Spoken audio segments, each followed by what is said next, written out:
Welcome to the deep dive.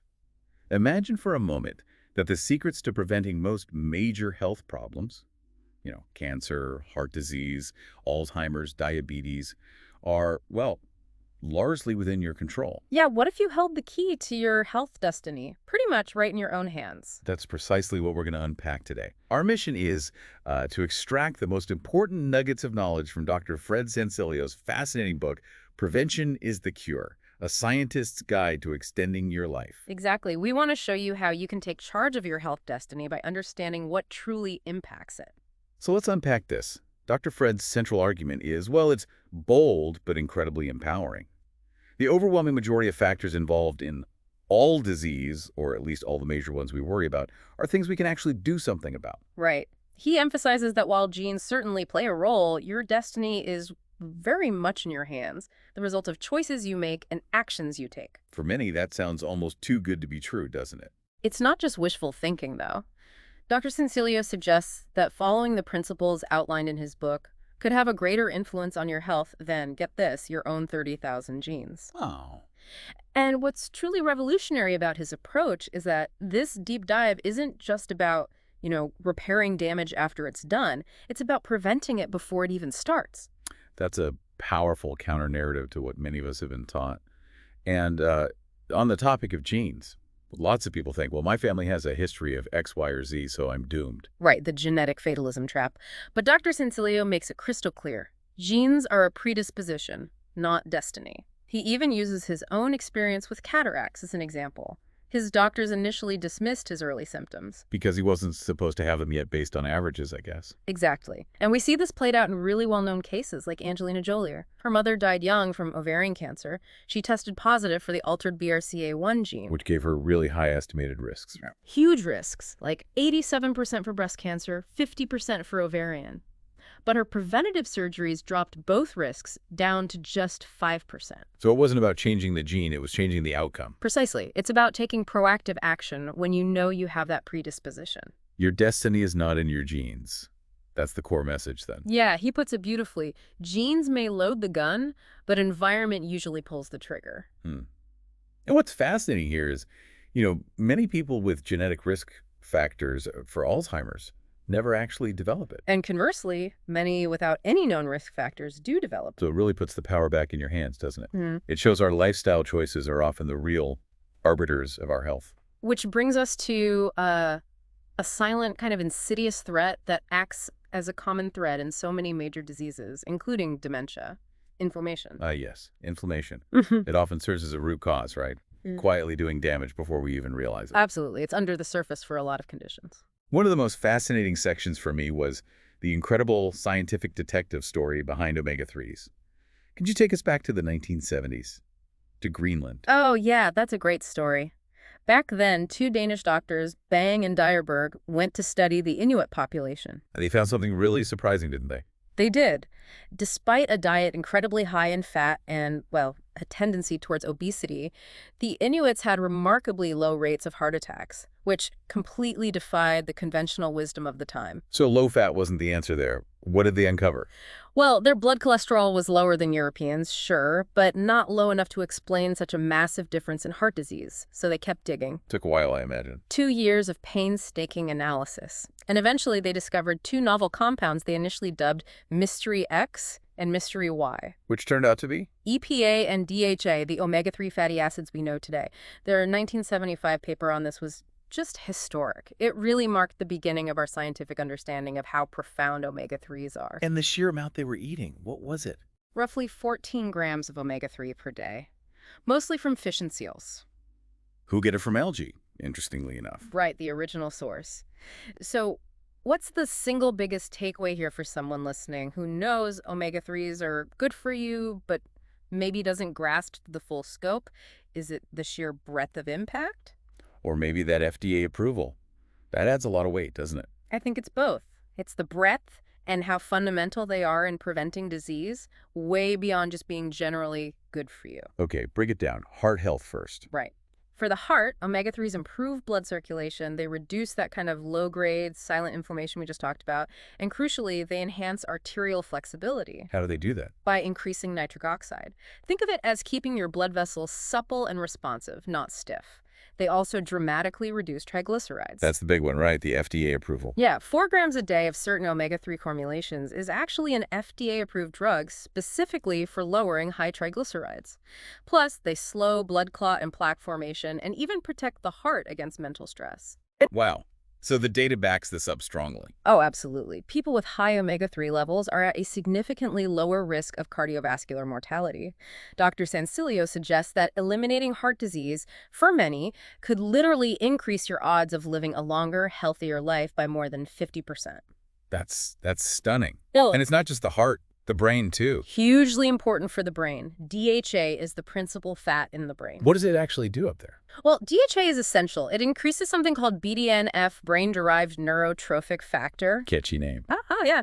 Dr. Sancilio calls it miracle grow for brain cells. Okay, I get it. Because it promotes the growth and survival of neurons, it also speeds up myelination. Which is like insulation for nerve cells. Exactly. Like insulating electrical wires versus having frayed ones.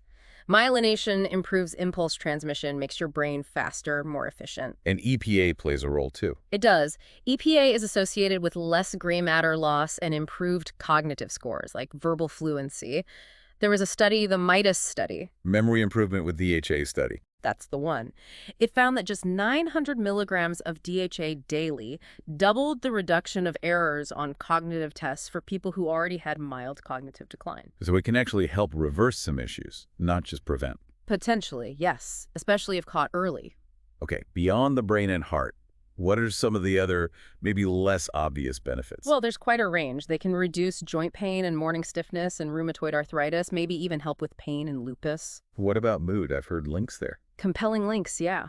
Low EPA BHA intake is associated with depressive symptoms, and post-mortem studies of depressed brains actually show lower levels of DHA in the frontal cortex. That's direct physical evidence. It is. And here's where the science gets really cool. Omega-3s lead to the creation of these specialized compounds like myrisins and resolvins. Myrisins and resolvins, what do they do? Think of them as the body's natural cleanup crew. They don't just dampen inflammation, they actively resolve it. They initiate the repair process and actually turn off the inflammatory response. Wow, so it's not just putting out the fire, it's rebuilding afterwards. Exactly. It's a proactive healing mechanism. And there's a surprising link to cancer as well. You mentioned breast cancer. Indeed. Women who consume the highest levels of omega-3s from fish are about 14% less likely to develop breast cancer. And even small amounts help. Yeah, the research suggests each 0.1 gram increase per day is linked to about a 5% lower risk. It's a potentially powerful preventative measure. Okay, so the obvious question then becomes, why not just eat fish? You know, in an ideal world, fish is pretty perfect protein, omega-3s, nutrients. Right, and Dr. Sancilio acknowledges that. But the book addresses the modern concerns head-on. Which are mainly? Contamination, primarily mercury. It's unfortunately widespread. A U.S. geological survey found mercury in every fish sampled in nearly 300 streams across the U.S. Every single one. That's shocking. It is. And mercury bioaccumulates, meaning it builds up the food chain. It's linked to serious developmental issues in kids and things like memory loss, vision loss, and fatigue in adults. And it's not just mercury, is it? No, you also have concerns about dioxins and pesticides accumulating in many fish populations. So it's tricky to get enough of the good stuff from fish alone without also getting some unwanted baggage. Exactly. And the book really emphasizes the difference between ALA, that's the omega-3 you get from things like walnuts and flaxseed. Which isn't quite the same, right? Right. ALA alone is insufficient. Your body can convert some ALA to EPA and DHA, but the conversion rate is typically very low, often not enough. You really need direct sources of EPA and DHA. Which brings us to supplements. If you go that route, quality is key, isn't it? Oh, it's absolutely vital. Dr. Sancilio stresses looking for labels that explicitly say omega-3 EPA DHA and checking the actual concentrations. Because some are mostly just fish oil, not concentrated EPA. Precisely. Many cheaper brands might have less than 30% actual EPAJ. You want high quality that uses advanced methods like molecular distillation or supercritical chromatography for purity. To remove those toxins we just talked about. Exactly. Remove the mercury dioxins, PCBs. He even mentions his own company makes their supplements right there in Florida near his office just to maintain that quality control, which is pretty rare. And what about dosage? Any general guidelines? Well, needs vary, but the book mentions recommendations from experts like Dr. Oz suggesting maybe 600, 1,000 milligrams of DHA daily, and Dr. Weil recommending around 700, 1,000 milligram EPA plus 200, 500 milligram DHA daily, so significant amounts. Okay, this all naturally leads us to rethinking diet more broadly and, frankly, moving beyond the whole low-fat myth that dominated for so long. Oh, definitely. The standard American diet, or SAD. Well, the acronym fits, doesn't it? The statistics are pretty grim. What was it, 62% of calories from processed foods? Yeah, and 65% of those calories having no known natural origin. That's staggering. And it's not just an American thing anymore, is it? No, it's gone global. Fast food is everywhere. 50 million Americans eat it daily. And the average American drinks something like 44 gallons of sugar-sweetened beverages a year. 44 gallons. Wow. And this has fueled a childhood obesity crisis. 1 in 3 U.S. kids now overweight or obese. That's nearly triple the rate since the 60s. And they're getting adult diseases younger and younger. Exactly. High blood pressure, type 2 diabetes, high cholesterol in kids as young as 10. It's become the #1 health concern for parents. A silent epidemic starting so young. Yeah. So what's the dietary solution according to the book? It flips the script on fat, right? It does.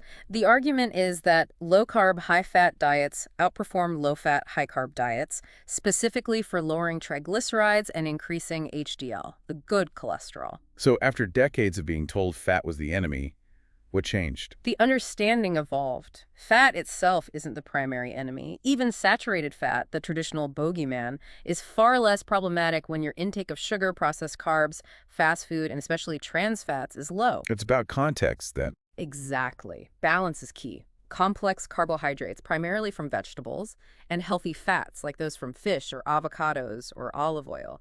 It's not the fat that's making us sick, it's the combination of highly processed, sugar-laden foods. That's the real culprit. And speaking of culprits, the book really hammers home the role of triglycerides. Often overlooked, right? Hugely overlooked.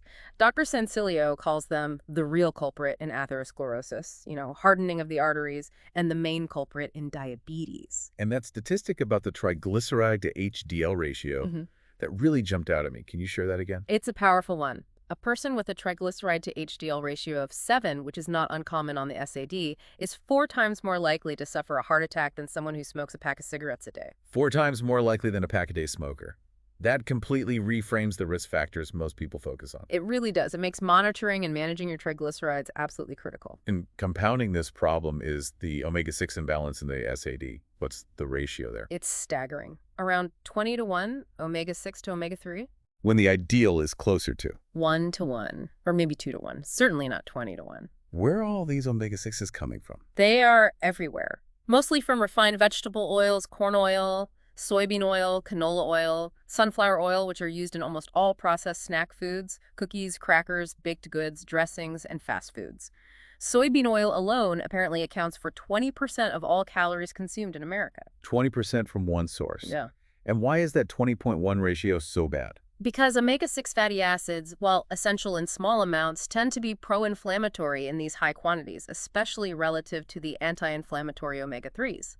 This extreme imbalance fuels chronic, low-grade inflammation throughout the body, basically undermining all the good work the omega-3s are trying to do. So you're constantly fighting an uphill battle if that ratio is off. Precisely. Okay, another challenge. Navigating sugar. Food manufacturers are sneaky, aren't they? Using all these healthy-sounding names. Oh, yeah. Agave syrup, barley malt, evaporated cane juice, fruit juice concentrate. The list goes on and on. But the book's message is clear. It's all just added sugar in disguise. So the advice is, focus on whole fruits for natural sugar. They come packaged with fiber, vitamins, minerals, antioxidants, things that buffer the sugar's impact and provide actual nutrition. Added sugars are just empty calories that spike your blood sugar and contribute to inflammation and weight gain. read the labels carefully, basically. Absolutely. Become a label detective. And beyond sugar, there's a whole list of other processed food ingredients and toxins to actively avoid. What are some of the biggest offenders highlighted in the book? It's quite a list. Things like BHA and BHT, common preservatives, which are classified as potential carcinogens. Okay. Bovine growth hormone, RBGH, sometimes used in dairy production, is linked to higher levels of IGF-1, which is associated with increased cancer risk. Sodium aluminum sulfate and potassium aluminum sulfate, sometimes found in processed cheese or baking powder, linked to adverse effects. Bisphenol A, BPA, that hormone-mimicking chemical in some plastics. Especially plastics with recycling codes, #3 or #7. Yeah, by the way, and you should never microwave food in plastic containers. BPA is linked to various cancers. Then there are sodium nitrates in processed meats like bacon and hot dogs. Linked to cancers, too. Yes. And hydrocarbons, which are carcinogenic compounds formed when you cook foods, especially meat, at very high temperatures, like grilling or charring. Okay, so maybe turn down the heat on the barbecue. Marinating meat first can actually help reduce their formation too. And finally, artificial food colorings, which have been linked to neurological issues like ADHD in some children, and of course the ongoing concern about mercury in certain types of fish. It really feels like a minefield out there. It can feel that way, but knowledge is power. Being aware allows you to make better choices. Okay, let's shift gears slightly and reconsider cholesterol. This is another area where the book really challenges conventional wisdom. It states cholesterol is not a fat. What is it then? It's actually a sterol, a type of lipid, but more importantly, it's a vital building block. It's essential for every single cell membrane in your body. It's needed to produce bile, which helps digest fats. It's the precursor for steroid hormones like estrogen and testosterone, and for vitamin D. So it's absolutely essential for life. Completely essential. But the core insight Dr. Sancilio wants us to grasp is that our traditional view of it, especially dietary cholesterol, has been largely flawed. How so? What's the main misconception? The biggest one is that the cholesterol you eat directly translates into the cholesterol level in your blood. The book clarifies that's not really how it works for most people. Your liver produces most of the cholesterol in your body regardless of what you eat. That's interesting. And what about the link to heart disease? Well, here's a kicker. About half of people who suffer a heart attack actually have normal cholesterol levels according to standard guidelines. Half. So cholesterol clearly isn't the whole story. Not by a long shot. As we discussed, things like triglycerides and inflammation seem to be much bigger players for many people. And the book even mentions potential downsides to low cholesterol. Yes, that really flips the script. Low LDL cholesterol, the so-called bad cholesterol, has been linked in some studies to a higher risk of Parkinson's disease. Wow. And higher cholesterol linked to better cognition. Dr. Sancilio cites research, including a Boston University study, suggesting that higher total cholesterol levels are associated with better performance on cognitive tests, like memory and abstract reasoning. Why would that be? Well, remember how crucial cholesterol is for cell membranes? Your brain contains about 25% of your body's total cholesterol. It's absolutely essential for forming new synapses, those connections between brain cells that are fundamental for learning and memory. So if your cholesterol's too low, you might actually be starving your brain of a critical building block. That's the concern, yes. Yeah. It highlights the complexity here. It's not just about lowering numbers as much as possible. Which brings us directly to statins, a massive $30 billion industry heavily promoted. What are Dr. Sancilio's main concerns? He points out several potential issues. Statins have been linked to an increased risk of developing type 2 diabetes and also to memory loss and cognitive problems in some users. Memory loss. That ties into what you just said about cholesterol in the brain. Exactly. There's a concern that aggressively lowering cholesterol with statins might inadvertently impair brain function for some. He also questions the broad recommendations, like the American Heart Association and College of Cardiology, suggesting statins for basically all diabetics without perhaps enough consideration of individual factors or the side effects. So for someone taking them just as a preventive measure, maybe with only slightly elevated cholesterol. Dr. Sancilio argues that for many people in that situation, taking statins could be a critical mistake given the potential downsides and cholesterol's vital biological roles. Food for thought, definitely. Okay, this whole deep dive is about what you can control. Dr. Sancilio uses an analogy. Yeah. You can't control everything, like a drunk driver on the road. Right, but you can control whether you buckle your seatbelt. You manage the risks you can manage. Which brings us to the power of movement. It's so much more than just weight loss, isn't it? Oh, absolutely. Movement is foundational for prevention. There was a huge British meta-analysis back in 2008. What did that find? It looked at 18 studies, nearly 500,000 people. And it showed that just walking regularly reduced cardiovascular events, heart attacks, strokes by 31%, and reduced the risk of dying from any cause by 32%. 30% reduction just from walking. How much walking are we talking about? The benefits were seen even at just 5.5 miles per week. At a pretty casual 2 miles per hour pace, that's incredibly accessible for most people. And you can enhance it easily. Sure, walk more briskly, swing your arms, maybe carry some light weights. Simple additions boost the impact. And we talked about the brain benefits of omega-3s. How does exercise impact our brain health? The link is incredibly direct. At any age, exercise literally turns on the gene for BDNF. The miracle grows for brain cells. That's the one. It helps neurons grow and survive. Exercise also increases dendrites. Those are the branches on nerve cells that receive information. So you're literally expanding your brain's communication network. Does it help with Alzheimer's risk? Significantly, regular physical activity is associated with over a 30% reduced risk of developing Alzheimer's. And can it help if memory issues have already started? The evidence suggests yes, especially if started early enough. Exercise can stimulate neurogenesis, the growth of new brain cells, particularly in the hippocampus, the memory center.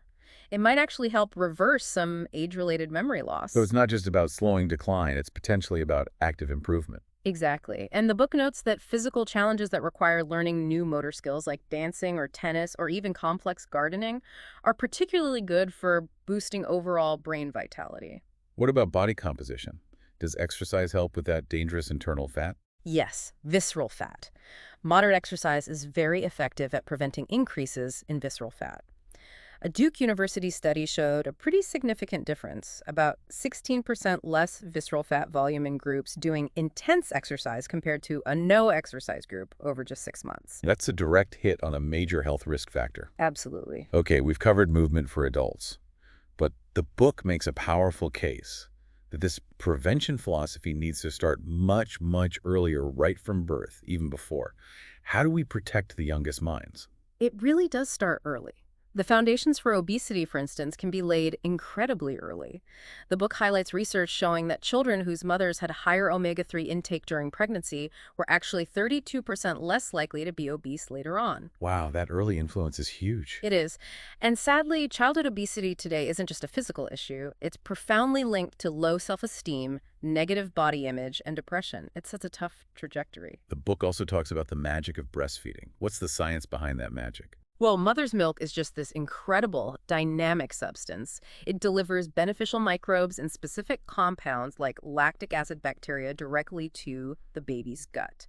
This profoundly influences the development of the baby's microbiome and even gene activity related to immunity and metabolism. So it's seeding the gut with good stuff. Exactly. And remember DHA, the brain fat. Mother's milk is a natural source, and it helps speed up myelination in the infant's brain, building those well-insulated neurons for faster processing right from the start. But there are challenges to breastfeeding, right? Definitely. The book points out that aggressive marketing of formula and often a lack of societal or workplace support for breastfeeding remain significant hurdles that work against this natural advantage. And it includes a strong warning about soy formula for most babies. Yes, due to the high concentrations of isoflavones, which act like hormones. The concern is that these can interfere with the baby's own developing hormonal systems. What kind of interference? Things like potentially retarding bone growth in premature babies or possibly affecting thyroid function. The Israeli Health Ministry, for example, actually recommends limiting or avoiding soy formula for infants. So if formula is necessary, what's crucial? It absolutely needs to be fortified with key nutrients found in breast milk that are vital for development, especially DHA and ARA, another fatty acid important for the brain, plus iron and iodine. Okay, moving on to starting solid foods. What are the key principles there for setting up good habits? Keep it simple and clean initially. Prioritize organic options if possible, offer water, and stick to single-ingredient baby foods at first to identify any potential allergies. And what to avoid? Definitely avoid added salt and all forms of added sugar. That includes honey before age 1, fructose, molasses, all of it. Their palates are developing. You want them to appreciate natural flavors. Also, be very mindful of choking hazards for babies and toddlers. Sticky things like peanut butter spread thick, hard foods like whole nuts or popcorn, marshmallows. Any specific foods to avoid? Shellfish is often recommended to introduce later due to allergy risks. And definitely avoid those high mercury fish we talked about earlier, swordfish, shark, tilefish, king mackerel. Their developing brains are particularly vulnerable to mercury. Makes sense. Hmm. Now, in terms of actually building their brains during infancy, what's going on in there? Oh, it's incredibly busy. Their brains are rapidly undergoing myelination, forming countless new dendrites, those input branches, and also pruning synapses, basically refining the connections, getting rid of inefficient ones, and strengthening important pathways. It's all about hooking things up efficiently. How can parents best support that process? The key is responsive interaction. Children learn best when they feel happy, safe, relaxed, and stimulated, but not overstimulated. The book highlights talking to them frequently using parentese. That high-pitched, sing-songy voice. Does that actually help? Surprisingly, yes, it's not just baby talk. Research shows that using parentese with its stretched vowels, simpler sentences, and actual words genuinely speeds up speech and language comprehension in infants. That's fascinating. So simple interaction is powerful. Absolutely, be attentive. Foster an early love of books, even just looking at colorful pictures, pointing, repeating words. Play simple sequential games like patty cake or peekaboo. These actually help build foundational cognitive skills. And physical activity for kids, also important for the brain. Critically important. For children of all ages, physical exercise isn't just good for their bodies, it directly improves cognitive abilities, academic performance, focus, working memory, and problem-solving skills. It's essential for their holistic development. Okay, let's move to some of the modern scourges we all face as adults, starting with stress. We live in such a constantly on world. How does Dr. Sancilio link this to serious health issues? The links are becoming disturbingly clear.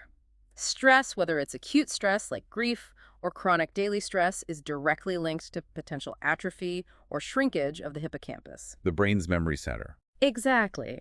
And there's also research suggesting that increased activity in the brain's default mode networks, the areas active when our minds wander, often ruminating or worrying, might be linked to the buildup of amyloid beta plaques, a hallmark of Alzheimer's. So even our thoughts and moods could affect our dementia risk. It seems plausible, yes. And beyond the brain, stress hammers the immune system. It activates a gene called ATF3, which can decrease the body's ability to fight off diseases, potentially making us more susceptible to infections and even cancer. And it affects learning, too. Yes, even in children. Kids experiencing chronic stress have more difficulty learning and concentrating. So how do we detox from this constant pressure? What are the detours the book suggests? The detours are thankfully quite accessible, though they require practice. Things like deep diaphragmatic breathing slowly from the abdomen, regular meditation, even just 10-20 minutes a day. Mindfulness practices, focusing on the present moment. And exercise again. Exercise is a huge stress reliever, absolutely. Also, maintaining a consistent daily routine can provide a sense of predictability and control. And interestingly, omega-3 supplements may also help protect the heart specifically from the physical damage caused by mental stress. Okay, next scourge. Sleep deprivation. Affects millions. Major cause of accidents. What's the hidden health cost? It's massive and often underestimated. Chronic lack of quality sleep significantly increases your risk of obesity, insulin resistance leading to type 2 diabetes, high blood pressure, and heart disease. And it affects the immune system, too, right? It decimates it. Lack of sleep dramatically reduces the activity of natural killer cells, which are crucial for fighting off viruses and cancer cells. Studies have linked poor sleep to increased risk or recurrence of cancers like prostate and breast cancer. And the book emphasizes quality sleep, not just hours logged. Absolutely. Sleeping pills might knock you out, but they often don't provide the deep restorative stages of sleep, like deep non-REM and REM sleep, that are essential for physical repair, memory consolidation, and overall health. The focus should be on why you're not sleeping well and addressing those root causes, rather than just masking the symptom. Got it. And then there are toxins. They seem to be everywhere. Dr. Sancilio breaks them down. Environmental, food, household. Yeah, he covers the spectrum. Environmentally, things like air pollution, a huge global pillar, and secondhand smoke are major concerns. Food-related toxins, we touched on some. Right. Pesticides are a big one. He recommends checking the Environmental Working Group's Dirty Dozen list and trying to buy organic versions of those specific high pesticide fruits and vegetables. That alone can reduce your exposure significantly. Then you have the preservatives like BHA, BHT, hormones like RBGH, aluminum sulfates, BPA in plastics, sodium nitrates in processed meats, those hydrocarbons from grilling. Familiar list now. What about toxins lurking in our homes? Common culprits include harsh cleaning chemicals. The book advises switching to simple, non-toxic cleaners like baking soda and vinegar. Avoid bleach, artificial air fresheners, heavily fragranced detergents, and dryer sheets, as they often release volatile organic compounds, VOCs. And toys for kids can be a source too. Unfortunately, yes. Manufacturers can be clever. He suggests choosing toys made from safer materials like silicone, solid wood, unglued, unpainted is best, natural rubber, ensure nitrosamines are removed, EVA foam, or ABS plastic. Avoid soft PVC plastics, especially older ones. Okay, one final stark point connecting back to diet and movement. Mm-hmm. Obesity is linked to brain atrophy. Yes, it's a very direct and concerning link found in multiple studies. Basically, the higher your BMI or waist circumference, the smaller your brain volume tends to be, particularly in areas crucial for cognitive function. And this applies to kids too. Sadly, yes. Childhood obesity has also been linked to differences in brain structure and poorer cognitive performance. It really underscores how profoundly our physical health, especially weight management, impacts our brain health throughout life. Wow. Okay, we've covered an incredible amount of ground genetics, diet, omega-3s, movement, stress, sleep, toxins, even early childhood. Let's try to synthesize this into a practical prevention playbook for our listeners. Mapping the common roadblocks to health with the actionable detours Dr. Sancilio recommends. Sounds good. Let's start with roadblock #1, inflammation. The big detour here is fixing that omega-6 to omega-3 ratio. Aim for 1.1, maybe 2.1. Get way down from the SAD's 20.1. More fish, less processed oils. Exactly. More fatty fish or quality omega-3 supplements. Cut way back on corn, soybean, sunflower oils found in processed foods. Also, reduce high glycemic carbs and potentially gluten if it's inflammatory for you. Okay. Roadblock #2, clear diet. Seems huge. It is. The detour is simple conceptually, but requires effort. Eliminate or drastically reduce processed foods, fast foods, and sugary drinks like soda. And replace them with Nutrient-dense whole foods. Load up on a wide variety of colorful vegetables, fruits, legumes like beans and lentils. Choose organic or grass-fed meats when possible, and incorporate healthy fats from sources like avocados, nuts, seeds, olive oil, and fish. Got it. Roadblock #3, inactivity. The couch potato problem. The detour is easier than many think. Brisk walking is incredibly effective. Aim for at least 20 minutes of brisk pace within a 30-45-minute walk, minimum 3 times a week. And maybe add those arm swings or light weights. Yeah, simple ways to boost the intensity and benefits without needing a gym membership. Just move more. Right. Roadblock #4, obesity. Directly linked to so many issues. The detour involves combining dietary changes and exercise. Stop eating the bad food, the processed junk. Get regular exercise. A lower carbohydrate approach often works well for weight loss and improving metabolic markers. And for kids. Vigilant monitoring by parents is key. Drastically minimize sugar intake. Avoid fast food as much as possible. Get creative with sneaking in healthy snacks. And remember that maternal omega-3 intake during pregnancy seems to help prevent obesity later on. Okay, we skipped #5. Let's assume that was covered implicitly. Roadblock #6. Too much sugar. We know it's bad. How do we detour? No added sugar in things like coffee, tea, cereal. Cut out sugar-sweetened drinks entirely at home. Maybe dilute juice heavily if you have it at all. Become a label-reading expert to spot hidden sugars in processed foods. And advocate for change. Yeah, maybe push for sugar-free schools.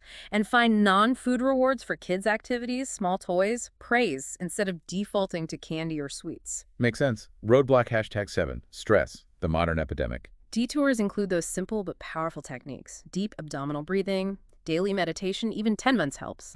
Regular exercise, a great stress buster, and trying to maintain a consistent daily routine. And omega-3s can help buffer the heart from stress effects too. Right. Roadblock #8, toxins. Avoiding the minefield. Key detours. Buy organic versions of the Dirty Dozen. Produce items to reduce pesticide exposure. Avoid processed foods containing BHA, BHT. Choose RBGH-free dairy if possible. Watch out for aluminum sulfates in processed cheese. Avoid BPA, check plastic numbers, #3, #7 are bad. Never microwave plastic. Choose uncured bacon meats to avoid sodium nitrates. Marinate meat and use lower cooking heat to limit hydrocarbons. And household stuff. Switch to non-toxic cleaners like vinegar soda. Avoid artificial fragrances. Choose safer toy materials for kids. It's about reducing your overall toxic load. Okay, last one. Roadblock #9, sleep deprivation. The detour focus here is on getting deep, restorative sleep, not just being unconscious.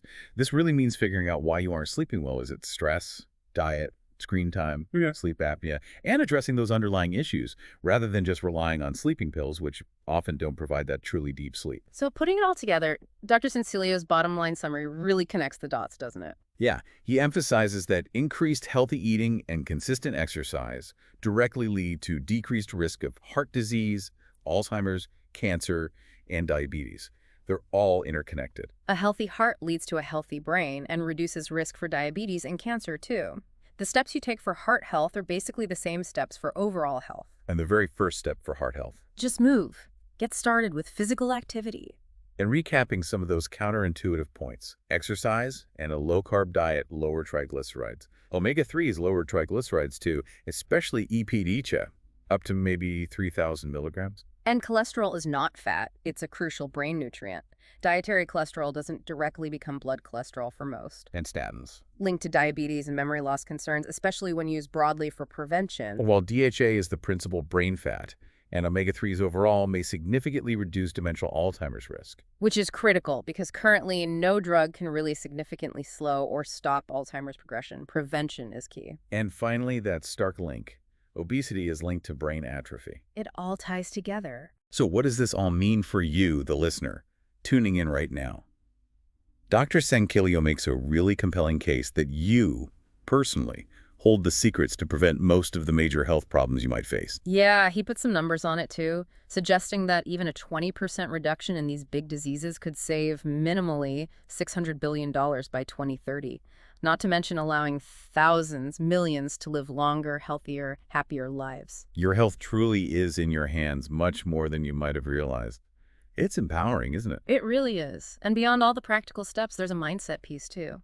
The book touches on the importance of the joy of now. Meaning Forgiving yourself for past health slip-ups, letting go of regrets or grudges, not constantly worrying about an uncertain future, really appreciating the here and now. That positive mindset combined with these practical prevention steps, that's the pathway forward to a happier and healthier life. got a great final thought and maybe one provocative question for everyone listening. As you consider your own choices today, think about how deeply ingrained that standard American diet has become, not just in the U.S., but globally. Yeah, the stats are wild. McDonald's serves 69 million people daily in 119 countries, and most of its revenue, 68%, comes from outside the U.S. Coca-Cola. 70% of its business is international. So the question becomes, how will you contribute, even in a small way, to reversing this standard world diet trend, starting with the choices you make for yourself and your family today?